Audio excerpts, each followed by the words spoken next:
Glória a Deus, glória a Jesus, aleluia, graças a Deus. A paz do Senhor Jesus, queridos irmãos e irmãs, aqui quem vos fala é o vosso irmão Valclemar, direto aqui do canal Mão de Jesus. Eu vou gravar esse vídeo, né, porque eu não consegui fazer a live, estava caindo bastante, não sei o porquê, mas peço perdão aos irmãos e irmãs aí, e vou estar subindo esse vídeo aí em nome de Jesus, tá bom? Eu queria falar um pouquinho aqui a respeito, aí abranger um pouco sobre igreja e política. Será que se mistura? Vamos ver aqui, né? Vamos fazer uma oração em nome de Jesus. Senhor Jesus, meu Deus, está em tuas mãos, Senhor, esse canal, este trabalho, Pai. Me conduz, Senhor, nesse pequeno estudo, para meus irmãos, minhas irmãs, Senhor, que está conosco, meu Pai. Em nome de Jesus Cristo, dá-me graça, Senhor, fé, ânimo e força, Senhor, assim como meus irmãos e irmãs, para estar, Senhor, diante de Ti, Senhor, e não voltar atrás, mas prosseguir avante, porque é chegado o dia, Senhor, meu Deus, do juízo temerário, meu Pai. Nos ajuda, Senhor, a prosseguir em nome de Jesus. Amém? Graças a Deus. Vamos lá, então. Glória a Deus. Política e igreja se mistura, né? Tivemos as eleições agora aí, a respeito aí do primeiro turno para presidente, né? Governador, enfim, deputado federal, estadual, senador. E o segundo turno para presidente, em alguns lugares para governadores também. E ouvir muito, inclusive na internet, no dia a dia, Bolsonaro é o presidente dos evangélicos, Bolsonaro é o presidente dos crentes, né? E a igreja se posicionando a esse respeito. E agora nós vamos decifrar um pouquinho, ou seja, destrinchar, né, um pouquinho de tudo esse desenrolar aí, tá? Vamos lá então. Primeiro lugar, Bolsonaro, presidente dos evangélicos. Eu quero dizer que eu particularmente votei, né, no presidente Bolsonaro, que é a direita, né?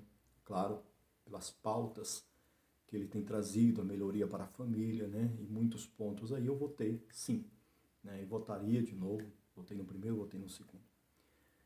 Mas Bolsonaro é o presidente dos evangélicos, eu não tenho isso como esses pontos aí. Primeiro, vamos lá. Tem aí os irmãos pastores, que foi conselheiro, né, do presidente atual ainda, né, agora até dia 30 de dezembro, a menos que seja comprovado aí as fraudes nas urnas, né, aí está com as autoridades, na verdade. Então, trazendo para o presidente dos evangélicos, inclusive, né, o Bolsonaro, assim como a sua esposa, sim, evangélica, né, a Michele, né, sua esposa, atual esposa, e visitou as igrejas, né, participa de culto, amém, né, e eu já trouxe alguns estudos sobre a posição minha a respeito de político estar no altar. Eu não concordo com isso aí. Eu concordo que se você vai fazer político, não é o caso do Bolsonaro, né? Não é o caso também, eu creio que nem da Michele. Mas o caso aí dos irmãos pastores que colocam o político em cima do altar. E às vezes você pode falar assim, Valclemar, o que você é? Você é pastor? Não. Eu, no momento, eu sou cooperador do reino de Deus. No momento eu não sou pastor, já pastorei, no momento eu não sou pastor, tá? Então eu me coloco aqui como servo de Deus, simples assim, servo de Deus, trazendo aí uma abrangência sobre o que está acontecendo no Brasil, na visão espiritual, e isso fora da política, que não me envolvi em política, e nem no pastorado, né? E nem igreja nenhuma. Eu falo aqui como servo de Deus que lê a Bíblia e tem uma visão geral aí das coisas que estão acontecendo, né? Então vamos lá, então. Não concordo com político em cima da igreja, ou seja, do altar da igreja. O altar da igreja ele é feito para homens e mulheres de Deus, que procuram servir a Deus, né? Aí tem a hierarquia, que é o pastorado, né? E a hierarquia que todo mundo conhece, tem a teologia para ensinar isso aí, né? Então esse é aí a igreja evangélica nesses pontos aí. Quero aqui já ressaltar que nesse ponto aí, a Igreja Católica, ela foi muito bem quando se posicionou falando que seria uma profanação colocar ali o presidente para dar uma palavra, né? E isso eu concordo, é uma profanação quando você coloca aí o político para fazer política em cima do altar. Isso é uma profanação, isso aí eu concordo, né? Discordo em algumas coisas da Igreja Católica, assim como evangélicos também, isso não é desconhecer de ninguém. E aí vem a minha desconcordância enquanto ao governo do Bolsonaro como presidente dos crentes. Ele é nosso presidente, sim, do país, né? Respeitamos como autoridade, oro pelo servo de Deus. Creio também que ele ganhou as eleições porque Deus colocou ele lá, porque nada foge do controle de Deus, né? E assim como agora as eleições, o próprio Deus também permitiu que a esquerda entrasse novamente. Por quê? Porque eu vou colocar os pontos aí da igreja evangélica, a situação que a igreja evangélica se encontra hoje. E digo mais, a igreja evangélica está infelizmente cooperando para uma armadilha para o próprio povo evangélico. Tá? E isso é um alerta, isso é um perigo que nós estamos vivendo, estamos correndo hoje. Né? Isso é praticamente inevitável, haveria de acontecer uma hora ou outra, né? E está acontecendo, e oramos para quê? Oremos para que não se agrave a situação contra a igreja evangélica. Tá? Se é que os irmãos me entendem aí o que eu estou falando. Né? Então vamos lá então, alguns pontos que eu discordo de o Bolsonaro, nosso presidente atual, ser o presidente dos evangélicos. Né? Eu votei pelas pautas da família, pelas pautas boas que ele traz, né? Pelo governo que ele está fazendo, que ele fez, né? Até o seu governo aí. Agora, servo de Deus, eu coloco com... A Bíblia diz assim que o evangelho ele tem que ser pregado, ele tem que ser anunciado, né? Muitas vezes não importa como, ele tem que ser anunciado. Então, Deus ele faz a sua obra conforme a sua vontade, né? Deus ele sabe de todas as coisas e usou até mesmo uma jumenta para falar com Balaão para o repreender. Então é isso que Deus faz. Deus pega quem não é e confunde os que são, né? Salmo 115 vai falar a respeito da idolatria. Então, alguns pontos que eu quero trazer aqui. Bolsonaro, ele deveria ter, claro, os pastores aí que estão ao seu lado, deveria ter orientado para ele aceitar a Jesus, né? Aceitar a Jesus, se converter realmente ao Evangelho, descer as águas batismais. Por quê? Ou você é católico, ou é umbandista, ou é espírita, ou é crente evangélico, né? Nós temos que se posicionar e falar o que nós somos, ou é ateu, né? Conforme seja. Ah, mas eu sou evangélico, sou católico, sou ateu, sou espírita, não dá para ser tudo numa hora só. Ou você é aquilo ou não é, né? Então, eu creio que faltou orientação aí da parte. Se orientaram, não sei, pode sim ter orientado, mas esse é o passo para nós ser evangélico, para nós ser crente. Aceitar Jesus e aceitar a sua palavra, as suas escrituras e se submeter a ela, pelo menos se esforçar para se submeter. Então, quando eu sou evangélico e católico, isso não existe. E eu creio que foi a posição dos católicos aí para o presidente, né, para o Bolsonaro, vamos dizer assim. Quando eles falaram, você está aqui, eu está lá. Né? Não cederam o altar da Igreja Católica para fazer política. E a Igreja Evangélica deveria agir da mesma forma. Não ceder o altar da Igreja para fazer política. Política é feita fora da Igreja. Quer falar de política, de voto, de isso tem um congresso, isso pode fazer uma reunião à parte, né? Mas o altar da Igreja é para pregar a palavra de Deus. É assim, sempre foi assim. Você não vê Jesus usando os altares para pedir que votassem nele, para ele destituir o governo da época. Não, Jesus ele focava no reino de Deus porque ele sabia aonde estava indo, o que estava fazendo. Então nós temos que focar, ter essa ousadia e autoridade para que nós não venhamos se perder de maneira alguma, tá bom? Espero estar trazendo aqui um conteúdo que os irmãos possam compreender. Não consegui fazer a live, vou tentar subir esse vídeo aqui, né, para os irmãos entenderem aí o que aconteceu, o que está acontecendo na igreja evangélica e no governo, e por que pode ser que o Senhor permitiu Bolsonaro perder as eleições, se é que perdeu, né? Repetindo, se houve fraudes, cabe às autoridades, né, trazer isso à tona e fazer justiça. Se não houve, cabe aceitarmos, né, o que vem da parte de Deus, né? De Deus como ira sobre a igreja evangélica que tem pecado nesses pontos aí, tá? Primeiro, Salmo 115 fala da idolatria. Então, a Bíblia diz assim, ó, Salmo 115, 1. Não a nós, Senhor, não a nós, mas ao teu nome da glória, por amor da tua benignidade e da tua verdade. Porque dirão, gentil, onde está o teu Deus? Mas o nosso Deus está no céu. No versículo 5, no versículo 4. Os ídolos deles são prata e ouro, obra das mãos dos homens. Tem boca, mas não falam. Olhos tem, mas não veem. Tem ouvidos, mas não ouvem. Nariz tem, mas não cheiram. Tem mãos, mas não apalpam. Tem pés, mas não andam. Tem som, nem som algum sai da sua garganta. Você pode conferir isso aí na Bíblia católica, evangélica, né? É igual. A eles se tornem semelhante aos que o fazem, assim como todos os que neles confiam. Então tá aí, Salmo 115 até o 8 aí, vai falar a respeito da idolatria, a respeito das imagens de escultura que Deus não concorda, não é abominação, não adianta aí colocarmos. Então, ou somos crente evangélico, ou somos católicos, somos ateu, espírita, né, alguma religião aí, você tem que estar posicionado, tá? Não dá para você misturar as coisas. Então tá aí. Então, esses pontos aqui, eu sou contra que o Bolsonaro é o presidente dos evangélicos. Meu não é. Sou evangélico, mas meu não é, né? Por quê? É meu presidente, sim, é o nosso presidente, sim. Votei nele para ser, sim, com as pautas boas que ele tem, não pelo fato de ser evangélico. A sua esposa, sim, né? É crente, é serva de Deus, né?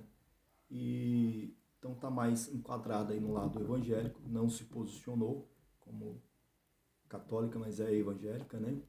E aí tem aqueles outros pontos de autoridade, ela ter essa, como é que se diz? Esse diálogo, né, com todos aí, né? Com todos.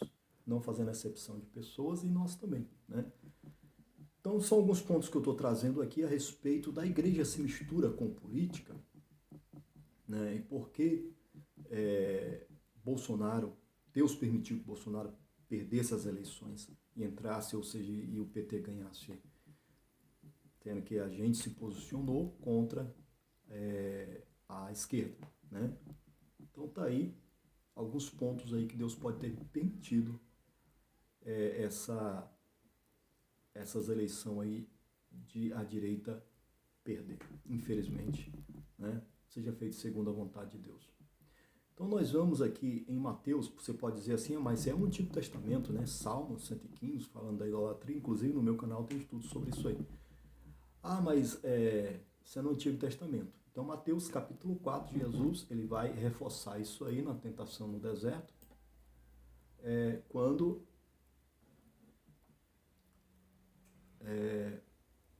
aqui ó, no versículo 10, então disse Jesus, vai de Satanás, porque está escrito, ao Senhor teu Deus adorarás e só a ele servirás. Entendeu? Então, só Deus é digno de adoração. Você fala assim, mas lá na Aparecida, ou as imagens, não adoramos imagem, é uma foto. Isso não convém, porque na verdade a adoração é a Aparecida, a mãe de Jesus. Não existe mãe de Jesus. Jesus não tem mãe. Jesus ele nasceu do Espírito Santo. Ele só simplesmente foi, ou seja, pelo milagre, ele foi gerado no ventre de Maria. Então, ele não nasceu de vontade carnal, ele nasceu da vontade do Espírito Santo. E Maria, como exemplo, na época, serva de Deus, teve Jesus, né? Não quero me ater muito nesses pontos aí, né? Eu quero me ater na situação que o Brasil se encontra e que o mundo se encontra em termos de poder, política, né? Iniquidade e evangelho, né? Então, Mateus 4, está bem claro aí que a idolatria, Deus não se agrada. Só a Deus adorarás e só a Ele servirás, tá bom? Agora, nós vamos aqui no livro de Atos, capítulo 19, que vai falar a respeito do outro batismo. Então nós temos aí, também no meu canal tem um estudo sobre batismo, né? Nós temos aí o batismo, né? O batismo nas águas, tá bom? E nós temos também o batismo com o Espírito Santo com fogo. Então, quando aceitamos a Jesus, temos que se batizar nas águas. E o batismo ele não pode ser quando você é criança. Criança é apresentada, assim como Jesus foi apresentado. Jesus não foi batizado ainda criança, ele foi apresentado. E depois ele foi batizado com 30 anos. Então, quando é adulto, algumas igrejas a partir dos 12, outras a partir dos 18, mas eu concordo que seja adulto, discernindo entre o bem e o mal. Criança não tem pecado, né? Ou seja, a criança ela não cometeu pecado algum por ela própria, né? Que não tem pecado, né? Nascemos já debaixo do pecado. Mas ela própria, ela não discerne ainda entre o certo e o errado. Por isso tem que ser batizado quando é adulto, porque o adulto já sabe o que é certo e o que é errado, né? Então ele tem que se arrepender e nascer de novo da água, pelo batismo nas águas e pelo batismo com o Espírito Santo com fogo. Nós vamos entender isso aí aqui, ó, em Atos capítulo 19. Vou aqui ler aqui no versículo primeiro, fala assim, ó, e sucedeu o que, enquanto Apolo estava em Corinto, Paulo, tendo passado por todas as regiões superiores, chegou a Éfeso. Vamos aqui mais para frente.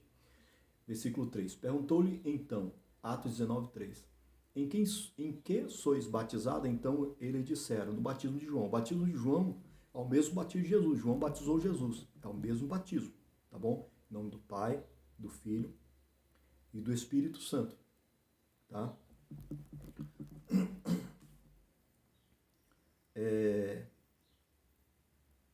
Vamos lá.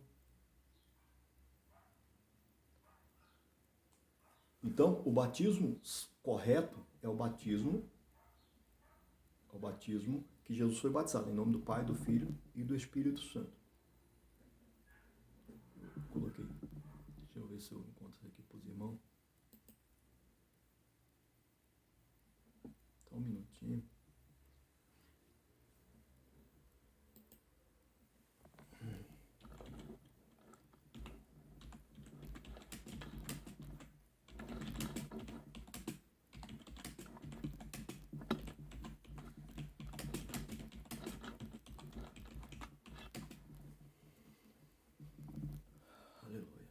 Esse capítulo e versículo aqui, me fugiu da mente agora, mas está aqui, ó. Mateus 28. Para os irmãos acompanhar aí certinho.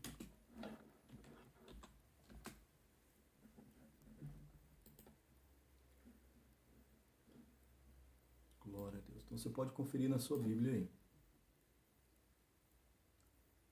Mateus 28, versículo 19, né? Portanto, ide, fazei discípulos de todas as nações, batizando em nome do Pai, do Filho e do Espírito Santo. Então, esse é o batismo de Jesus, é o batismo, depois de adulto, você se batiza, né? Então, você aceita Jesus, aceita servir a Deus, se submeter à sua palavra, depois você é batizado, né? Procura uma igreja evangélica, congrega nela e você é batizado ali pelo pastor, pelas ordenanças, né, do presbítero, tá? Ele já tem todo o clero lá dentro. E aí você é batizado nesse batismo, em nome do Pai, do Filho e do Espírito Santo. Depois que você é batizado em nome do Pai, do Filho e do Espírito Santo, você vai para Atos 1, que fala assim, ficar em Jerusalém até que do alto seja revestido do poder de Deus, que é Atos capítulo 2. Aí você vai buscar o revestimento, que agora você está vestido, aceitou Jesus, se batizou nas águas. Aí você vai buscar o batismo com fogo, não é verdade? Que é em Atos capítulo 2, que é o revestimento do poder de Deus. Tá? O batismo nas águas, ou seja, o batismo com fogo, com o Espírito Santo com fogo. Depois que você é batizado com o Espírito Santo com fogo, você vai para Efésios capítulo 6, versículo 10. Revestir de toda a armadura de Deus, depois de haver desfeito tudo, ficar firme. Então, temos que ficar firme. Então, essa é o caminho do crente, do evangélico, né? E os irmãos que aceitam Jesus têm que tomar essa decisão e viver aí, e estar aí, tá? Então são os pontos que eu estou trazendo aí da igreja e da política, do governo, para não se misturar, irmão, não há mistura, né? Por que as igrejas estão misturando as coisas? Não há como misturar, não é verdade? Outros pontos aí, irmão. Em Lucas capítulo 16, no versículo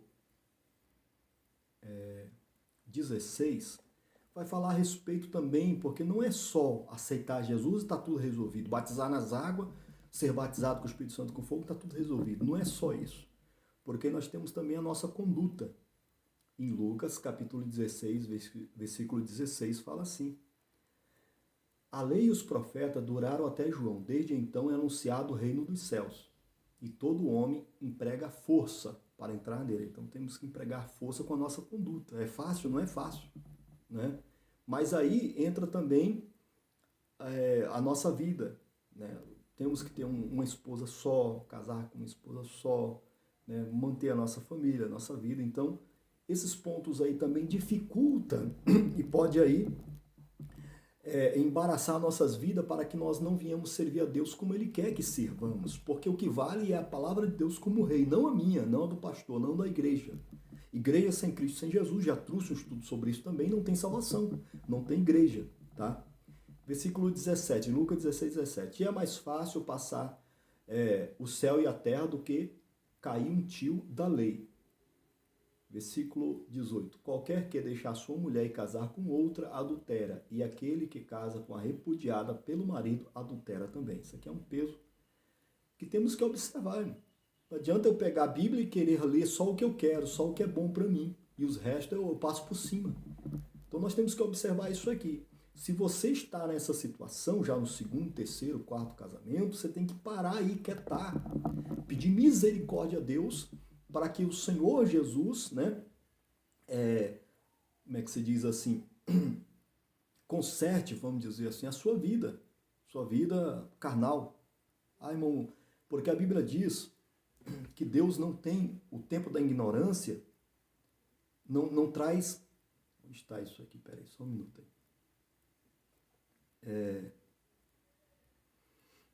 É Atos 17, 30 e 32. Deus não leva em conta o tempo da ignorância. Atos 17, 30 e 32. Não vou ler aqui para não tomar mais tempo, tá? Mas Deus não leva em conta o tempo da ignorância. Se você não sabia, você se arrependa e daquele momento você passa a observar as escrituras e orar para que Deus conserte a sua vida carnal. Se você bebe na prostituição, está no adultério, não sabia, para Deus nada é impossível, não é verdade? Agora, se você sabe e cai nessas contradições, e aí é um problema, porque você corre o risco de perder Jesus, de perder comunhão com Deus, né? Não pelo fato de você estar nessa situação, mas pelo fato de você não se arrepender, ou seja, não pedir misericórdia, não reconhecer que a palavra de Deus é soberana. E aí nós queremos impor as nossas próprias vontades, não tem problema, irmão. Casar, separar, casar, separar, não tem problema. Eu sou pastor, sou teólogo, eu não sou nada aqui, não sou nada. Eu sou cooperador do reino de Deus. Né? Não estou colocando igreja aqui, por quê? Porque às vezes a gente está numa igreja, meu Deus, falar isso é um escândalo, irmão, não está sabendo. Né? Então estou falando aqui de um estudo pela palavra, com 20 anos de evangelho, né, de crente aí, caminhando, e aí como Paulo disse, eu creio que eu tenho o Espírito de Deus, então por isso eu estou falando aqui, tá? Igreja e política não se mistura, tá? Separe as coisas, para que Deus se agrade. O que a igreja evangélica está virando? Uma Babilônia, que é o mundo. O mundo, Babilônia não é lá o Papa, né, o Egito. Babilônia é o mundo, Israel, Brasil, o mundo é a Babilônia.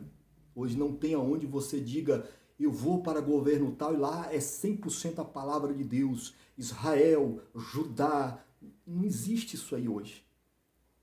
O mundo jaz uma Babilônia, não tem para onde fugir, senão o Espírito Santo, na minha e na tua vida, que resiste aos pecados. Toma isso aí, tá?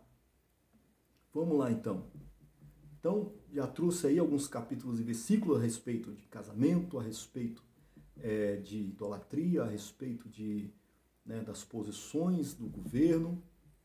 Agora, o Senhor Jesus está aí no canal, já tinha me revelado através da sua palavra o que ia acontecer depois do segundo turno, e eu deixei gravado antes de passar o segundo turno. Tá? Então, já está no canal, tem toda essa direção aí do que está acontecendo hoje. Isso é permissão de Deus sobre a igreja evangélica que está se perdendo, se não já está perdida. E aí cabe em você estar em Cristo Jesus. Tá? Não, estar em Cristo Jesus é não congregar? Não, temos que congregar. Temos que participar da ceia, temos que participar da igreja. Mas olha a igreja onde você está indo. Olhe, examine a Bíblia, porque a Bíblia diz...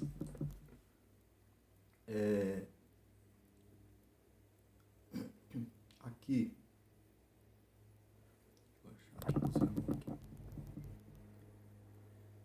Aleluia, glória a Deus.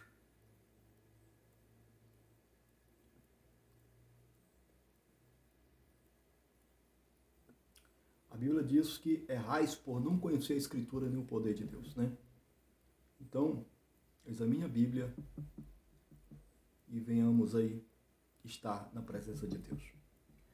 Bom, resumindo aqui agora, eu creio que já deu para entender um pouco aí sobre o que está acontecendo hoje. No Antigo Testamento, eu quero aqui trazer um pequeno trecho que está em Esther, capítulo 4, no versículo 11, só para os irmãos entenderem o que é a autoridade de Deus. O nosso Jesus, ele fala, nós temos que temê-lo e tremer como Rei, Senhor do Senhor, como ele é.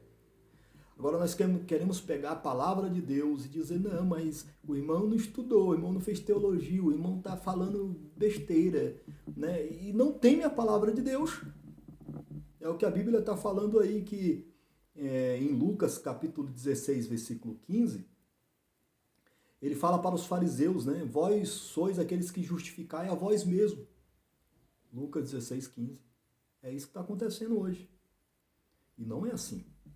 Você vê que o rei aqui no tempo de Esther, né? Da rainha Esther, no capítulo 4, versículo 11, ele diz assim, ou seja, acontece assim, né? Todos os servos do rei e o povo das províncias do rei bem sabem que todo homem ou mulher que chegar ao rei no pátio interior, sem ser chamado, não há senão uma sentença de morte, salvo o rei estender para ele o cetro de ouro, para que viva.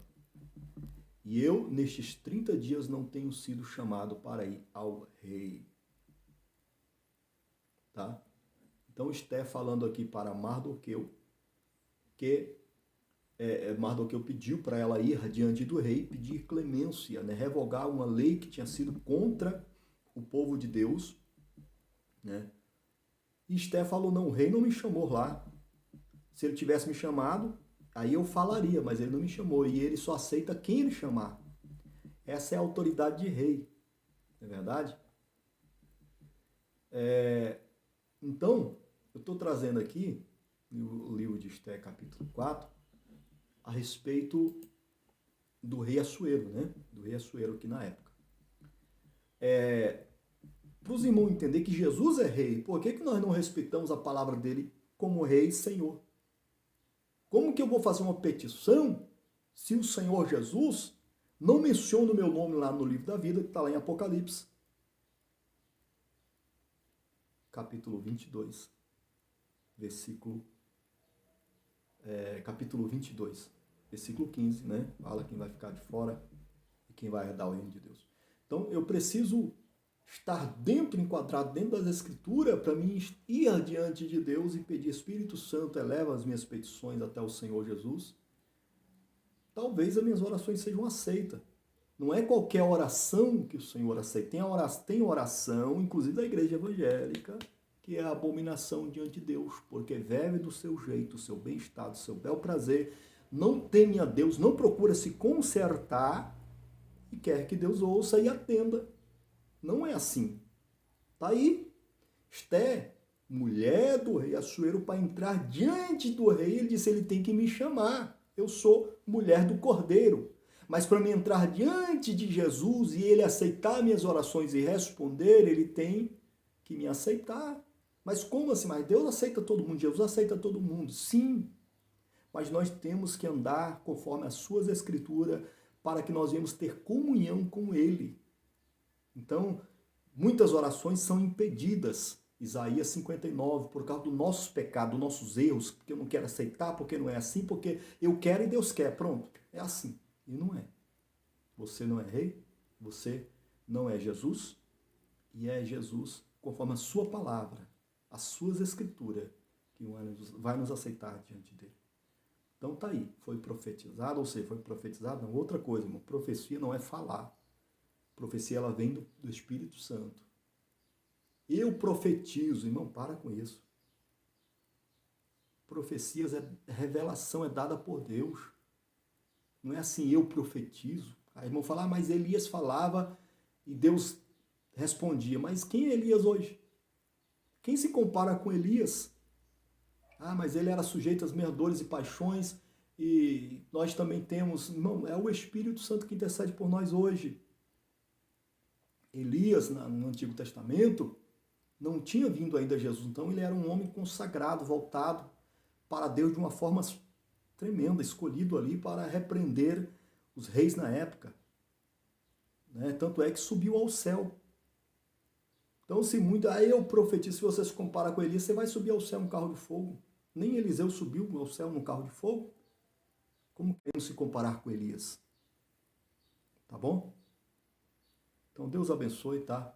Um pouquinho aí sobre a palavra de Deus, tá? Eu vou encerrar aqui com Apocalipse capítulo 18, versículo 3. Vê se vai dar tempo aqui. Porque todas as nações beberam do vinho da sua ira, da fornicação, e os reis da terra fornicaram com ela. Os mercadores da terra se enriqueceram com a abundância de suas delícias. Tá? Então tá aí. Essa é a Babilônia hoje, é o mundo, né? Mas o Senhor Jesus, ele vai vir para tomar conta de mim, de você e da igreja evangélica, de todos, não é verdade? Então não podemos compartilhar essas coisas que são pecados, são coisas que Deus não se agrada, e nós devemos se posicionar conforme a sua palavra, porque Jesus é rei, devemos respeitar e temer a palavra de Deus como rei, Senhor e Salvador. Tá? Apocalipse 18, 4. E ouvi outra voz do céu que dizia, sai dela, povo meu, para que não sejas participante dos seus pecados e para que não incorras nas suas pragas. Tá aí. Oremos para que o Senhor guarde as nossas vidas, a igreja evangélica não venha cair junto com Babilônia, mas sim ser salvo pelo poder, pela graça e a santificação do Espírito Santo, tá bom? Deus abençoe, vou estar encerrando esse vídeo em nome de Jesus, né? Deu para entender um pouquinho aí, me perdoe se eu não consegui fazer os irmãos compreender, tá? Mas me esforcei aqui um pouquinho. Meu canal está caindo, entrei na live, está caindo, não sei, mas está na mão de Deus todas as coisas, amém? Vou fazer uma oração para encerrar aqui. Senhor Jesus, muito obrigado por esse momento especial, Senhor. Está em tuas mãos, Senhor, este canal, este trabalho, esse vídeo, que seja conforme a tua vontade, não a nossa, mas conforme a tua palavra, Senhor. Realize em nossas vidas e que os irmãos, pastores, diácono, presbítero, meu Deus, que tem errado, Senhor, tem pecado contra ti e contra a tua palavra, possa reconhecer, meu Deus, se voltar a ti enquanto é tempo. Se voltarmos a ti enquanto é tempo para pedir perdão e misericórdia, porque o Senhor está às portas para buscar um povo especial, zeloso e de boas obras. Amém? Que Deus abençoe. Sexta-feira estaremos no monte com os irmãos aí no 7º dia da campanha de Pentecostes, na live ao vivo. Se Deus permitir, se eu conseguir entrar na live também, tá bom? Deus abençoe e fique todos na paz do Senhor Jesus.